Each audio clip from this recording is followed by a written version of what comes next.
વડોદરા શહેરના ખોડિયારનગર વિસ્તારમાં ઊભા કરાયેલા ગેરકાયદેસર દબાણો તંત્ર દ્વારા દૂર કરવામાં આવ્યા છે। પાલિકાના રિઝર્વ પ્લોટમાં આ ગેરકાયદેસર દબાણો ઊભા કરવામાં આવ્યા હતા, જેમાં મકાનો અને દુકાનોનો સમાવેશ થાય છે, જેને તંત્ર દ્વારા દૂર કરવામાં આવી છે। 6 દુકાનો અને 7 મકાનો જે ગેરકાયદેસર ઊભા કરી દેવામાં આવ્યા હતા, પાલિકાની જગ્યામાં તેને દૂર કરાયા છે। ખોડિયારનગરમાં કોર્પોરેશનના રિઝર્વ પ્લોટમાં જેનો વાણિજ્ય વેચાણનો હેતુ છે, તેના પર અંદાજિત 7 જેટલા મકાનો અને 6 જેટલી દુકાનો ગેરકાયદેસર બની ગઈ હતી, જે અંગે પાલિકા તંત્રને મળેલ ફરિયાદના આધારે તેઓએ દબાણ કરનારાઓને અહીંથી ખસી જવા માટે નોટિસ આપી હતી અને ત્યારબાદ અલગ અલગ 2 વખત તેઓને મૌખિક સૂચના પણ આપવામાં આવી, પરંતુ તેઓ દ્વારા દબાણ દૂર કરવામાં ન આવે। આખરે આજે પાલિકાની દબાણ શાખાની ટીમ સ્થાનિક પોલીસને સાથે રાખીને દબાણ હટાવવાની કામગીરી કરવા માટે ત્યાં પહોંચી ગઈ અને દબાણો દૂર કર્યા।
સર, આજે શું કામગીરી કરવામાં આવી રહી છે?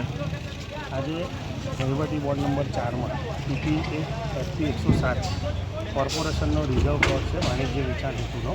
એમાં ગેરકાયદેસર દુકાનો બનાવેલી છે અને મકાનો બનાવેલા છે, એને દૂર કરવાની કામગીરી આગળ હાથ ધરવામાં આવી છે। કયા વિસ્તારમાં કામગીરી કરવામાં આવે છે?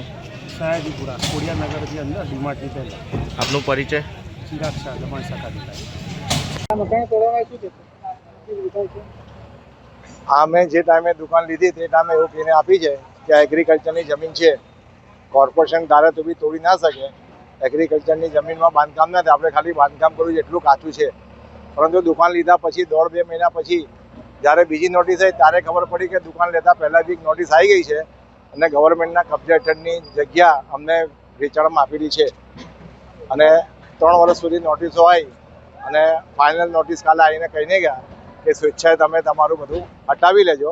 તમે એક નિયમની દ્રષ્ટિએ જે ખોટું છે એ ખોટું છે, એમનું માન રાખી ગવર્મેન્ટનું, ને અમે અમારી જે દુકાનના શટર હતા, પતરા હતા, પાઇપ હતા, એ અમે કાલે સવારે 7 વાગ્યાથી ખોલવાનું ચાલુ કરી દીધું છે અને હમણાં 12-12:30 સુધી બધું પૂરું થઈ ગયું છે।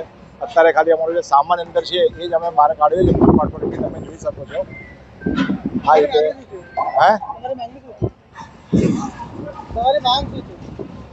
અમારી માંગ તો સાહેબ શું કરવું છે? અમે ખોટી જગ્યામાં અમને આ લોકોએ છેતરપિંડી કરીને દુકાન આપી છે।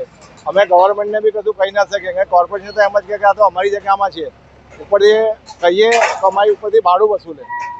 ઓલરેડી અમે પહેલાંથી તો છેતરેલા છે 12 લાખમાં। હા, ઉર્વેશ પટેલ।